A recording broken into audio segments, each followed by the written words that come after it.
all of these are manifesting at the same time, and she goes from one to another unpredictably. This drives Krishna completely nuts. He's like, I can't wait to get a hold of this. He's like, give me more. This is like candy for Krishna. This is, you want to know how to attract Krishna? I'm telling you the secret. Huh?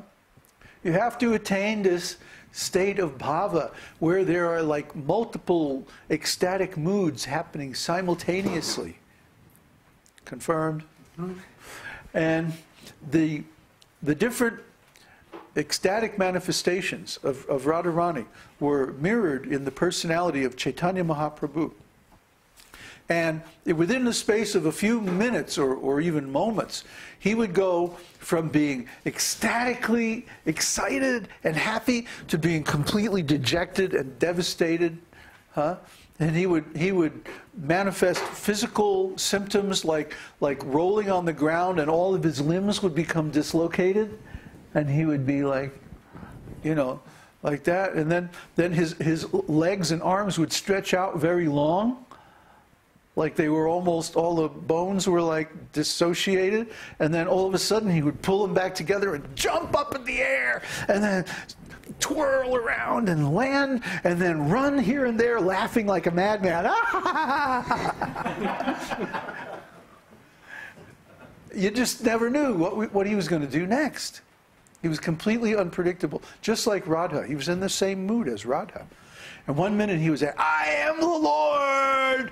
And then he would get in the Nrsimha mood, and he would, I'm going to kill the atheists! And he would run after them, and then he would fall on the ground, and then he would start to cry. Oh, Krishna, where's my Krishna?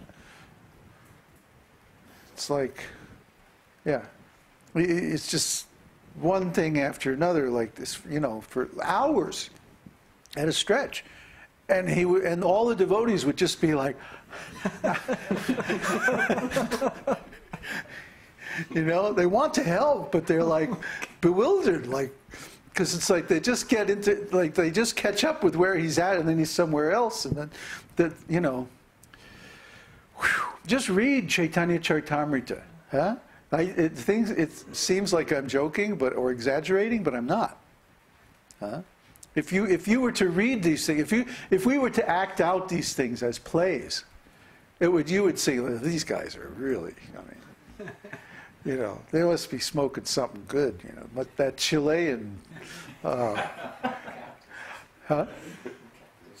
Yeah, it's a Chilean cactus they're smoking. That's it. But this is all there right in the scriptures. Huh? I'm not kidding. I'm not exaggerating. It's all right there. You can read it. Huh? Who else, what other guru can you find is talking about this stuff? Who else is explaining this stuff? Huh? And who else is giving the inside structural design of it so that you can understand it? You see? The ecstatic symptoms are called sattvika bhavas, right? And the impetus or attraction for ecstatic love is Krishna's different qualities. So different qualities give rise to different flavors of ecstatic love, different moods of ecstatic love. And those, in turn, produce different symptoms of ecstatic love. So when Krishna manifests several of his exalted transcendental qualities simultaneously, then the devotee is like, well, they go into mahabhava. See, it's like their intelligence becomes overwhelmed by all these manifestations of Krishna's beauty all at once. It's like too much. It's too much for their little jiva soul, and they just go. They lose control of themselves, and they're going into all these ecstatic manifestations. And Krishna thinks this is great fun. This is Krishna's favorite game. Huh? Try to understand Krishna. Krishna, all he has to do is love. He doesn't have anything else to do. He just loves. That's all he does. The spiritual world is nothing but love. Different flavors of love, different pastimes of love, eternally. That's all Krishna does. He engages in pastimes of love with his devotees. See? So this is what you should want. This is what you should desire. This is what you should work towards. This is what you should ask for. This is what you should develop by your practice of devotional service, this Mahabhava. Because this will attract Krishna. It's a kind of madness. You have to go beyond the mind. You have to go beyond your ability to control the situation. This is very, very attractive to Krishna. Krishna finds it irresistible. We have to become servants of Radharani. What does it mean to be servant of Radharani? Does it mean you put on some mascara and eyeliner and a sari and no? Duh. That's what the Sahajiyas do. But what the real Rupanugas do is that they put on Radha's moods. They put on Radha's level of intensity of devotional service. You see? And that is what attracts Krishna. We can go so deep into this ocean of devotion. This nectar of devotion, the real name is Bhakti Rasa Amrita Sindhu. Sindhu means ocean. It's an ocean of bhakti. Bhakti means devotional service, spiritual love. And rasa means the particular flavor, the particular enjoyable essence of that love. And amrita means immortal or nectar. So the ocean of the immortal nectar of the flavors of devotional service, this is what we're studying. Nectar of devotion. Prabhupada simplified it a little bit for Western taste. But the real meaning, Bhakti Rasamrita Sindhu, is it's an ocean. It's an ocean with vast waves and winds and storms and currents and big fish and, sharks, whales. Try to understand.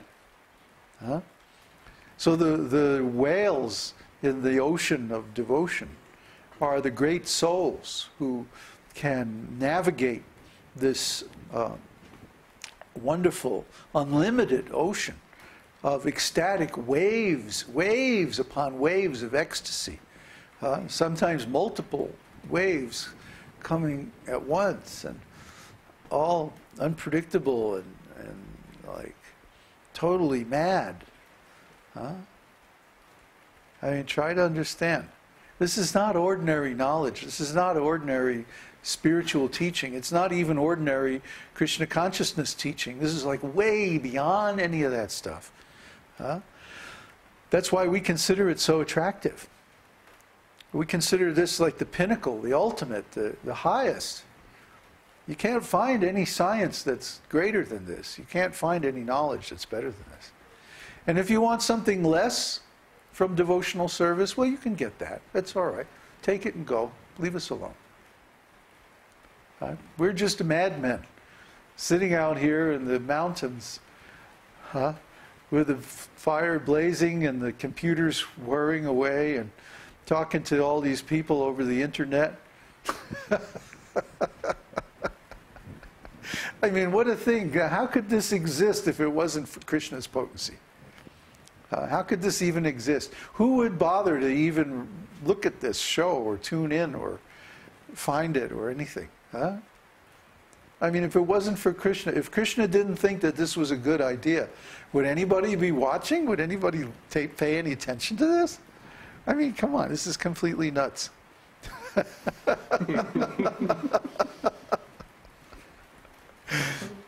So what we're doing is we're simply exposing a deeper layer of this teaching of bhakti than is commonly understood among the devotees in the West. In the English language, very few people understand this. Even in India, very, very few people understand this. They're mostly on the level of Vaidhi Bhakti. You practice all these rules and regulations, and you go to Vaikuntha. That's nice. Okay, next. You want to go to Vaikuntha? I'll teach you all those rules and regulations, no problem. But that's not what we're really doing here. What we're really doing is we're going beyond the process of rules-based devotional service. And we're going to the level of ecstatic love, ecstatic devotional service,